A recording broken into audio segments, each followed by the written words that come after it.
Hello everyone, welcome back to my channel AK commerce classes. आज हम लोग accounts का क्लास करने वाले हैं, डबल कॉलम कैश बुक। तो गाइस, आज हम लोग 9 नंबर सवाल करने वाले हैं। तो ये रहा आप लोग के सामने क्वेश्चन। तो आप इस वीडियो को पॉज करके स्क्रीनशॉट लेकर के पहले क्वेश्चन नोट डाउन कर लीजिए कॉपी में। नहीं तो आप और भी एक काम कर सकते हैं, वीडियो एकदम स्टार्टिंग में हमने पिक्स अपलोड कर दिया है, वहाँ से भी आप लिख सकते हैं, वहाँ से भी आप नोट डाउन कर सकते हैं। तो पहले आप क्वेश्चन को किसी तरह कॉपी में नोट डाउन कर लीजिए, तब जाके हम समझाएंगे, या फिर आप सॉल्यूशन जब सम्स बनाइएगा तब अच्छा से आप लोग को और भी समझ आएगा। वरना बिना क्वेश्चन का तो समझ में उतना अच्छा से आएगा नहीं, जब आप एंट्री देखिएगा नहीं तो अच्छा से समझ में नहीं आएगा। तो सबसे पहले ज़रूरी है आप क्वेश्चन को नोट डाउन कीजिए कॉपी में, यहाँ से कर लीजिए, या फिर एकदम स्टार्टिंग से ही जाके आप वहाँ पे पिक्स हमने अपलोड किया है वहाँ से आप उतार सकते हैं कॉपी में। नहीं तो आप यहाँ से भी स्क्रीनशॉट लेके उतार लीजिएगा कॉपी में। पहले इसको जूम करके दिखिएगा इस स्क्रीनशॉट लेने के बाद, तो अच्छा से दिखाई देगा। चलिए स्टार्ट करते हैं फिर वीडियो। 2013 जनवरी 1 क्या बोला है? कॉमेंस्ड बिजनेस विथ कैश, मतलब बिजनेस स्टार्ट कर रहा है कैश में। तो ये मेरा ओपनिंग बैलेंस हो गया। तो ओपनिंग बैलेंस पहले लिख लेते हैं। 2013 जनवरी 1 टू बैलेंस BD, कैश में 60,000 कैश में है। सेकेंड क्या बोला है? डिपॉजिटेड इन थर्ड, यानी जनवरी 3, सेकेंड नहीं, डिपॉजिटेड इनटू बैंक 30,000। तो गाइज ये क्या है? डिपॉजिटेड इनटू बैंक, ये भी कॉन्ट्रा एंट्री है। ये क्यों? देखिए, हम लोग डबल कॉलम कैश बुक हम लोग क्यों बना रहे हैं? इसमें मेन है कॉन्ट्रा एंट्री का ही मेन फंडा है, और थोड़ा कैश का चेक का फंडा है। बाकी बात तो सब सिंगल कॉलम कैश बुक जब हमने बनाया है तो सेम ही है, और कुछ अलग नहीं है, बस यही दो अलग है। तो वही कॉन्ट्रा एंट्री को पकड़ना है। तो डिपॉजिटेड इनटू बैंक ये क्या है? कॉन्ट्रा एंट्री है। तो कॉन्ट्रा एंट्री के लिए हम क्या बोले थे? सबसे पहले आप यहाँ पे डेट लिख लीजिए, जनवरी 3, दोनों साइड में लिख लीजिए, क्योंकि दोनों साइड का ही इफेक्ट है। जनवरी 3, तो क्या सब डेट लिख लिए? उसके बाद सी लिख लीजिए, LF में सी लिखिएगा, दोनों तरफ का LF में सी लिख दीजिए। अब देखिए, डिपॉजिटेड इनटू बैंक क्या हो रहा है? बैंक बढ़ रहा है। तो बैंक बढ़ रहा है तो बैंक को बढ़ा देंगे 30,000। दूसरा क्या हो रहा है? कैश मेरा घट रहा है। डिपॉजिट हम क्या करते हैं? रुपया ही ना डिपॉजिट करते हैं। तो क्या हो रहा है? रुपया मेरा घट, पॉकेट का रुपया घट रहा है। जितना पॉकेट में है मेरा 30,000, उसको हम डिपॉजिट कर रहे हैं बैंक में।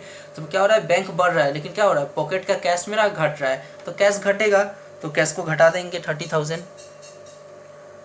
अब यहाँ पे देखिए कि यहाँ पे जिसका भी हम लोग लेज़र पोस्टिंग करते हैं उसका नाम तो लिखते नहीं है। तो यहाँ पे कैश में पोस्टिंग किया है तो यहाँ पे क्या लिखेंगे? बैंक कर देंगे, बाई बैंक अकाउंट। यहाँ पे बैंक में है तो यहाँ पे कर देंगे टू कैश अकाउंट, क्योंकि जिसका हम लोग लेज़र पोस्टिंग करते हैं उसका नाम नहीं लिखते हैं। नरेशन छोटा सा आप हम नहीं लिख रहे, आप लोग खुद से लिख लीजिएगा, लेकिन बीइंग लिख कर नहीं लिखिएगा, क्योंकि बीइंग जर्नल में लिखते हैं, कैश बुक में नहीं। उसके बाद देखिए next, received cash from Suraj ₹1400 in full settlement of a डेप्ट ऑफ ₹1600।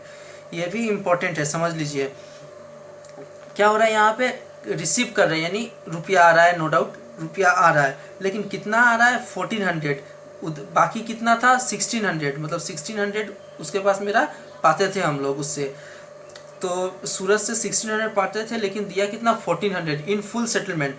तो जो 200 जो है वो मेरा डिस्काउंट हो गया। तो डिस्काउंट तो डबल कॉलम कैश बुक में आता नहीं है, जब ये ट्रिपल कॉलम कैश बुक में आता है तब एक डिस्काउंट का एक कॉलम रहता है, और ट्रिपल कॉलम कैश बुक में आता है तो हम लोग डिस्काउंट छोड़ देते हैं। डबल कॉलम कैश बुक में डिस्काउंट नहीं लेते हैं। तो यहाँ पे कितना आएगा? सिर्फ 1400 ही आएगा, क्योंकि इन फुल सेटलमेंट बोल दिया कि अब नहीं दे पाएगा वो, ये डिस्काउंट हो गया। तो रुपया आ रहा है, किस में आ रहा है? कैश में आ रहा है, तो कैश का कॉलम बढ़ा देंगे, डेबिट साइड में होगा। जनवरी 4 किससे आप पा रहे हैं पैसा? तो सूरज से, to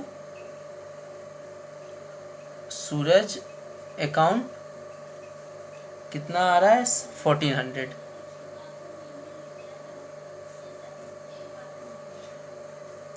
next, bought goods for cash, goods जाके परचेस कर रहा है। बॉट मतलब परचेस कर रहा है, किस में? कैश में। तो रुपया आ रहा है या जा रहा है, तो रुपया जा रहा है, तो परचेस कर रहा है तो रुपया तो जाएगा ही, तो रुपया जाएगा तो क्या करेंगे, क्रेडिट साइड में इसको लिखेंगे जनवरी 5। किस कारण से रुपया जा रहा है, तो परचेस करके, भाई परचेस अकाउंट कितना का परचेस कर रहा है, 12,000 का, कैश में, कुछ नहीं बोला है यानी कैश में मान लेंगे, कुछ नहीं बोलेगा तो कैश मान लेंगे।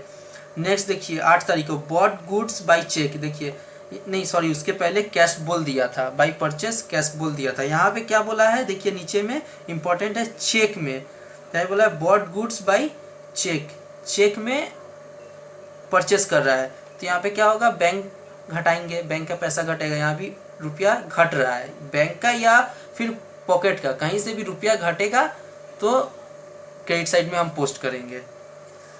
जनवरी 8 को क्या हो रहा है, बाय परचेस, फिर परचेस कर रहा है, लेकिन यहाँ पे कैश में नहीं चेक से पेमेंट कर रहा है, तो बैंक में जाके पोस्ट करेंगे 18,000।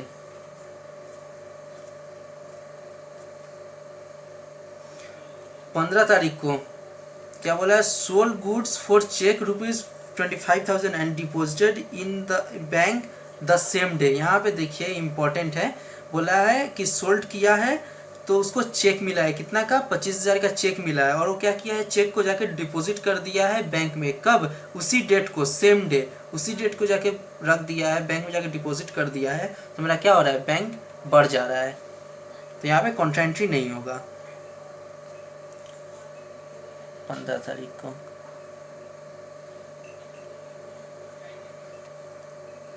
सोल्ड टू सेल्स अकाउंट, कितना का, 25,000 का, बैंक मेरा बढ़ जा रहा है 25,000 सेल्स करके। Paid to Satya by cheque ₹2,900 in full settlement of his account of ₹3,000। यहाँ पे क्या बोल रहा है, तो यहाँ पे बोला है पेड टू सत्या, सत्या को पे कर रहा है, कितना, 2,900 इन फुल सेटलमेंट, 3,000 उसको हम देने वाले थे, लेकिन कितना पे कर रहे हैं उसको, 2,900 ही पे कर रहे हैं, 3,000 पाने वाला था वो, लेकिन 2,900 उसको हम पे कर रहे हैं, 100 क्या हो रहा है, डिस्काउंट हम पा ले रहे हैं, लेकिन डिस्काउंट का यहाँ पे नहीं लेंगे, लेकिन किस में पे कर रहे हैं, चेक में पे कर रहे हैं, तो चेक में पे कर रहे हैं तो बैंक कॉलम में जाएगा, और रुपया घट रहा है तो क्रेडिट साइड में लिखेंगे, किसी भी तरह से अगर रुपया घटेगा तो फिर क्रेडिट साइड में ही पोस्ट करेंगे। 20 बाई सत्या अकाउंट 2,900।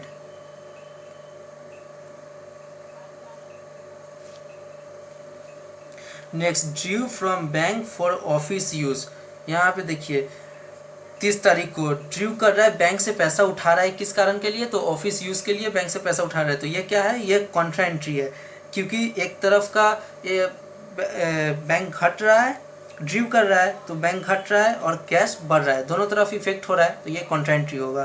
तो पहले डेट लिख लीजिए दोनों साइड में, 30 जनवरी 30, उसके बाद सी यानी कॉन्ट्रा एंट्री सी, तो due from bank for office use, bank से विड्रू कर रहा है, तो क्या हो रहा है, मेरा कैश बढ़ रहा है पहले, तो कैश बढ़ रहा है तो पहले हम कैश को बढ़ा देंगे 1,500, उसके बाद घट क्या रहा है, बैंक घट रहा है, तो यहाँ पे बैंक को पहले घटा देंगे, पहला ये दोनों काम करेंगे, जो बढ़ेगा उसको बढ़ा देंगे, जो घटेगा उसको घटा देंगे, उसके बाद सिंपल है, पोस्ट कर देंगे, यहाँ पे कैश है तो बैंक कर देंगे टू बैंक अकाउंट, यहाँ पे बैंक कॉलम में है तो यहाँ पे कर देंगे बाई कैश अकाउंट, कितना सिंपल है। अब क्या करना है, अब पूरा कंप्लीट हो गया, अब दोनों को इक्वली पूरा बैलेंसिंग करना है,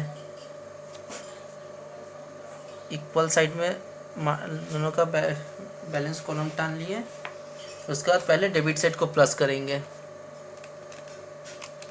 60,000 1,400 1,500 कितना हो गया, 62,900।